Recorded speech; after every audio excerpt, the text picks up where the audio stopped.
વરસ્યો છે। વરસાદના પગલે ખંભાળિયાના મુખ્ય માર્ગો પર પાણી ભરાયા તો Nagar gate, Jodhpur gate, Ramnath society, Soni Bazar સહિતના વિસ્તારમાં પાણી ભરાઈ ગયા છે અને બીજી તરફ ખેતરોમાં પણ પાણી ભરાયા છે।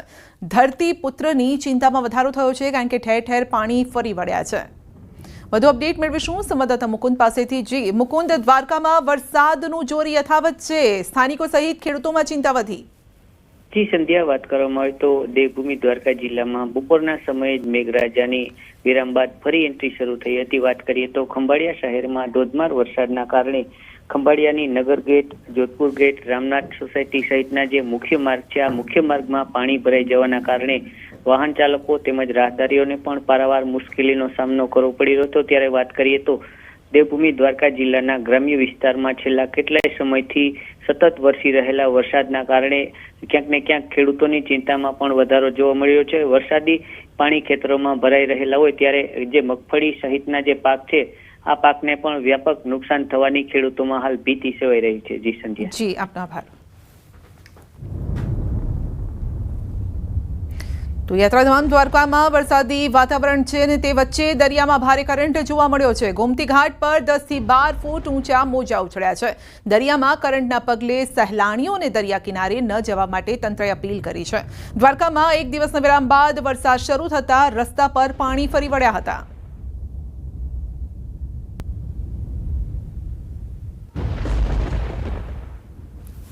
તો કચ્છમાં પણ ભારે વરસાદથી ખેતરોમાં પાણી ભરાયા છે। માનકુવામાં ભારે વરસાદે તબાહી મચાવી છે। ખારીકના ખેતરો પાણી થઈ ગયા છે। જ્યાં જુઓ ત્યાં જળબંબાકારની પરિસ્થિતિ છે અને આ સ્થિર પાણી નથી, પાણી પણ સતત વહી રહ્યું છે। વાડીની દિવાલ તોડી પાણી બહાર નીકળી ગયું હતું અને પાણીએ તેનો પાવર બતાવ્યો છે।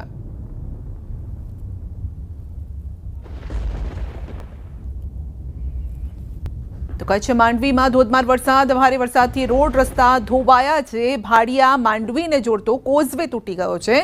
રસ્તો ધોવાતા વાહન ચાલકો પણ રસ્તામાં અટવાયા હતા।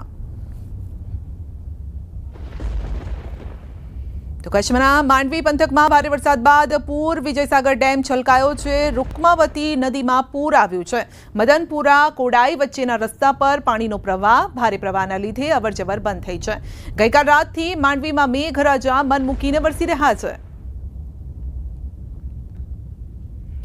માંડવી તાલુકા અને તેના આસપાસના વિસ્તારોમાં પણ ભારે વરસાદ છે। વરસાદી માહોલ સર્જાયો છે અને ગઈકાલની શરૂઆત સાથે પડેલા વરસાદથી વિજયસાગર ડેમ ઓવરફ્લો થયો છે, જેને લઈને સ્થાનિક ગ્રામ્ય વિસ્તારોમાં ખુશીનો માહોલ છે। તો ખેડૂતો પણ ખુશ છે। ડેમ ઓવરફ્લો થતા રમણીય દ્રશ્યો પણ સર્જાયા હતા। દૂર સુધી નજર કરો ત્યાં પાણી જ પાણી છે, તેને જોવા માટે પણ લોકો ઉમટી પડ્યા છે। તો વરસાદી વાતાવરણનો આનંદ લેવા માટે લોકો આવ્યા। તો કચ્છમાં વરસાદી માહોલ વચ્ચે નદીમાં પાણી, નખત્રાણા તાલુકાના મથલમાં વહેતી નદીમાં પાણી ફરી વળ્યા છે। વહેતી નદીના રમણીય દ્રશ્યો જોવા મળ્યા છે, જેને જોવા માટે કિનારે સુધી લોકો આવ્યા હતા અને પોતાના કેમેરામાં, ખાસ કરીને મોબાઈલ કેમેરામાં આ દ્રશ્યો પણ કંડાર્યા હતા।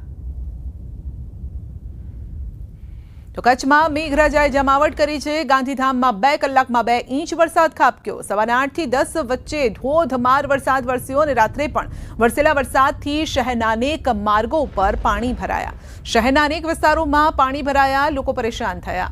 વરસાદી નાળાની સફાઈ પાછળ લાખોનો ખર્ચ કર્યો અને છતાં પણ જળબંબાકારની સ્થિતિ છે।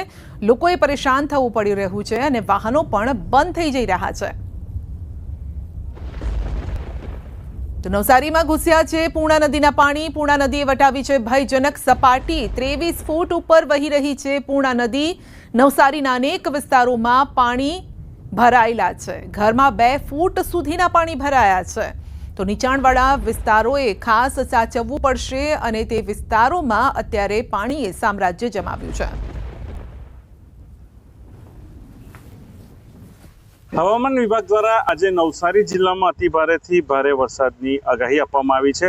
પૂર્ણા નદીની જો વાત કરવામાં આવે તો પૂર્ણા નદી પોતાની ભયજનક સપાટી 23 ફૂટ છે, પણ આજે પણ હાલની ઘડીએ પણ પૂર્ણા નદી 23 ફૂટે વહી રહી છે, જેના કારણે જે નવસારી શહેરના જે નીચાણવાળા વિસ્તારો ખરા ત્યાં પાણી ભરાયા છે પૂર્ણા નદીના। અને ખાસ કરીને ઉપરવાસમાં પણ ભારે વરસાદને કારણે જે પૂર્ણા નદી ગાંડીતુર બની હતી, ઘોડાપૂરની પરિસ્થિતિ સર્જાઈ હતી, એમાં પાણીમાં ઘટાડો થયો છે. ગઈકાલે જે પૂર્ણા નદી હતી પોતાની ભયજનક સપાટી 23 ફૂટ વટાવીને 25 થી 26 ફૂટે પહોંચી હતી, પરંતુ હાલ પાણીના લેવલમાં ઘટાડો થતા ફરી પૂર્ણા નદી સામાન્ય સ્થિતિ પર જઈ રહી છે. પરંતુ હજુ પણ ચિંતાના સમાચાર એ છે કે પૂર્ણા નદીની ભયજનક સપાટી 23 ફૂટ છે અને હાલ પૂર્ણા નદી 23 ફૂટે જ વહી રહી છે. હજુ પણ નવસારી જિલ્લામાં અતિ ભારેથી ભારે વરસાદની આગાહી આપવામાં આવી છે, જેને લઈને તંત્ર સમગ્ર સ્થિતિ પર પોતાની નજર લગાવીને બેઠું છે. અને સાથે જ નવસારી જિલ્લાના જે નીચાણવાળા વિસ્તારો ખરા, ખાસ કરીને નવસારી શહેરના દશેરા, ટેકરી, મેસટ ખરા અને શાંતાદેવી જેવા વિસ્તારો છે, ત્યાં પણ લોકોને સચેત રહેવા માટે વહીવટીતંત્ર દ્વારા અપીલ કરવામાં આવી છે. અને જે નીચાણવાળા વિસ્તારો છે ત્યાંથી અંદાજિત 500 થી વધુ જે લોકોનું છે એનું પણ સ્થળાંતર કરવામાં આવ્યું છે. મવીન પટેલ, ન્યૂઝ 18 ગુજરાતી, નવસારી.